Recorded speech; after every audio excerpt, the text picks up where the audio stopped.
But Keith, I do want to talk to you a little bit about we've got some names from this 2026 class, and I got to tell you, Sure.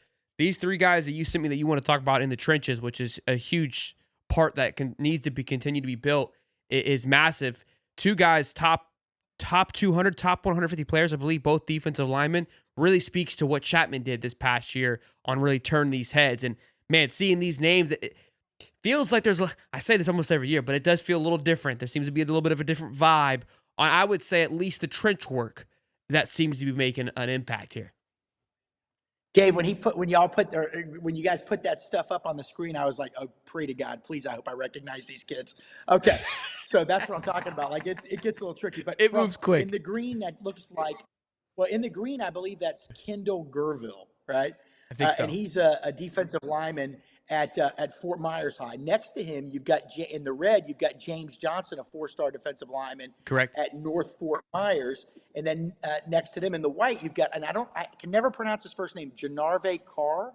He's an offensive lineman, interior offensive lineman from IMG, but I believe I know he's from Ocala. I just can't remember whether he played for John Brantley at Trinity Catholic when he was coach at Trinity Catholic, or maybe he might have been at Forest. Boy, sometimes I don't always remember. Where, by the way, John Brantley's now coaching. But I think it was Trinity Catholic. I'm just not 100%.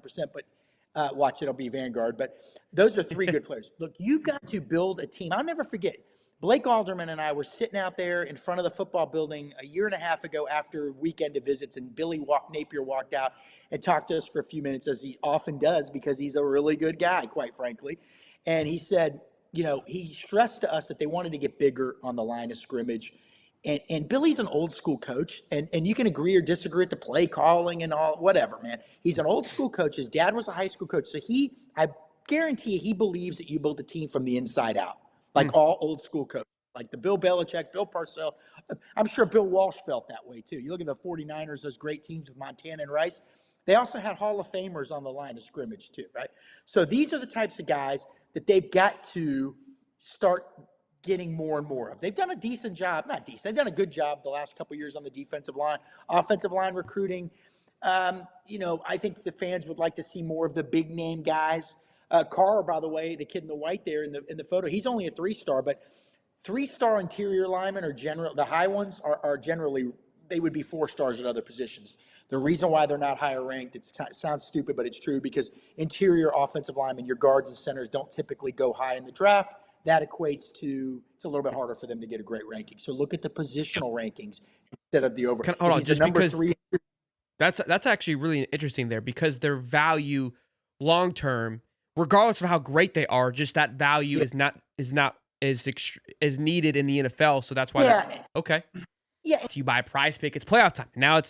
It's now or never. Don't miss out on the last few weeks of football action with Prize Picks, the best place to win cash while watching the playoffs. You can now win up to 1,000 times watching your money on Prize Picks. Prize Picks now offers MasterCard for quick and easy deposits into your accounts this sports season. I'm frustrated, okay, because I put together just a juicy lineup yesterday for the Florida basketball team, and I didn't share it with you all, and I apologize. Because it was dialed in, it was rocking and rolling, and I think that's I know we talk about playoff football, but we got some big time games coming up, and with when you got your Prize Picks like this, I'm not quite sure they've got these more or less is quite dialed in with college basketball, just given how the nuances of it, right? It's still early into you see the hands clone into the season, so take advantage of it. Go to PrizePicks, download the app, use the code Hightop. When you play your first $5, you get back $50. Win or lose, you get back $50 just by playing $5, and you can make a run with that $50. I'm telling you right now, you can get off and run with it. And of course, we've got the NFL playoffs happening, and then March Madness is right around the corner, which will be another one to have an absolute blast with. So again, download the app PrizePicks, use the code Hightop. Can't stress that enough to take advantage of the special giveaway that they are rocking with. PrizePicks, run your game. People say, y'all jump in anytime. People say, well, why do you care? We're worried about what a guy does in college, not what he does in the NFL. Well, on draft day, all the recruiting sites want to be the ones that say, we told you so. Yeah. When a guy goes in the top 5. But really football and a football ranking is a measure of long-term physical ability. Think of it solely as that, or to make it simplistic, long-term physical potential, right? So on your, sometimes the best high school lineman, and I'm going in circles here, is 5'10", 280, and he's going to go to Tusculum, and that's great. The guy next to him might be 6'6" and 320, and he might go to Notre Dame, even though he's not as good as the guy that's 5'10".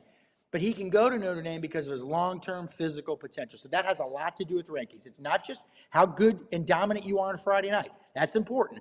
But it's how far your body can take you. Long-term physical potential. So these Najee three Harris guys is somebody that mimics that perfectly, because I don't think he packaged the size coming into college football. And I was a huge on him, high on him. If you watch, the guy's technique is phenomenal, his work ethic, all those things, but he didn't possess the size.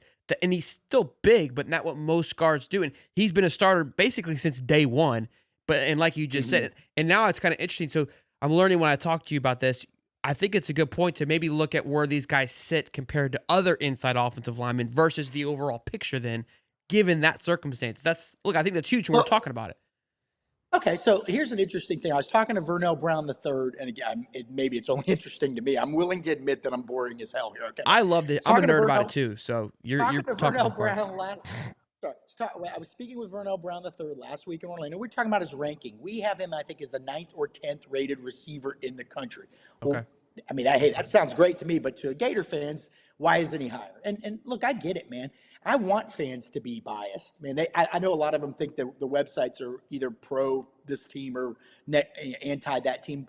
Generally speaking, that's not true. But anyway, fans are supposed to be biased. That's great. Thank God, because you guys pay subscriptions and I make a salary off of it. So thank you for being biased. But Vernell Brown wanted to know. And I said, okay, Vernell, here's the thing. Not every receiver, and he's smarter than I am, so he got it pretty quick. Okay, not every receiver position is the same. X, Y, Z. So break it into 3 categories.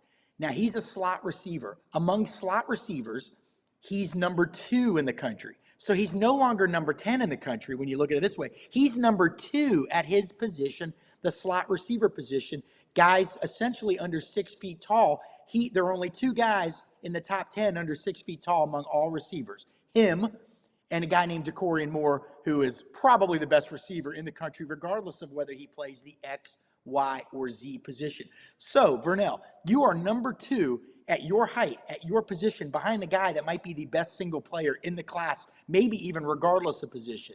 That ain't bad, and he got it. And he got it, and he totally understood. And I like that. That's actually good. Players handle these ranking analysis much better than fans do, and much better than parents do, quite frankly.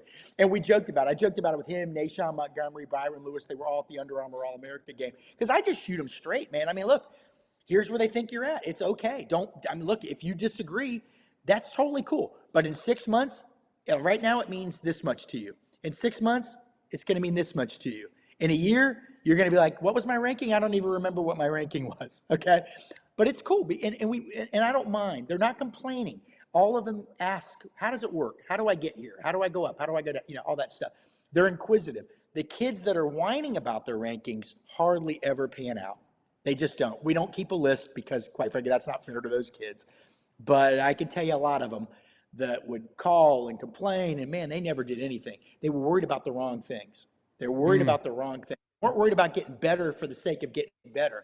They were worried about, how do I get my ranking up? And Vernell Brown's not like that. He wants to get better. Nashawn Montgomery wants to get better, believes he's going to come in and start. I don't know that that's going to happen. I think maybe it probably won't, because they've got some receivers coming back. But he's damn good, and he's hungry. That's what I like out of a kid, right? But to explain how rankings work, that's sometimes how they work. And it's a shame for Vernell. It doesn't list him as the number 2 slot receiver, and it lists him as the number 10 overall receiver. But again, that's broken up into 3 different positions. He's a hell of a player, and he's very polished. And I think he's going to be a guy that catches 140 passes, 150 passes at Florida. That was great. And I think Eugene kind of fell into that category too. And you probably, I don't know what Eugene was. I think he ended up being a 5-star, but I know he wasn't a top 10. I think he was a top 10. Well, he probably fell into that same slot, that same kind of category for maybe a slot guy. He probably was 1 and 2 when he came out. I think we were the only site that had him as a 5-star. I know we get a lot. Yeah, at the end. Believe me, we catch a lot of hell, okay? But I think we were the only ones that had him as a 5. And but you could argue now, if you look at the other side, has he proven yet he's a 5? Maybe not. Maybe not.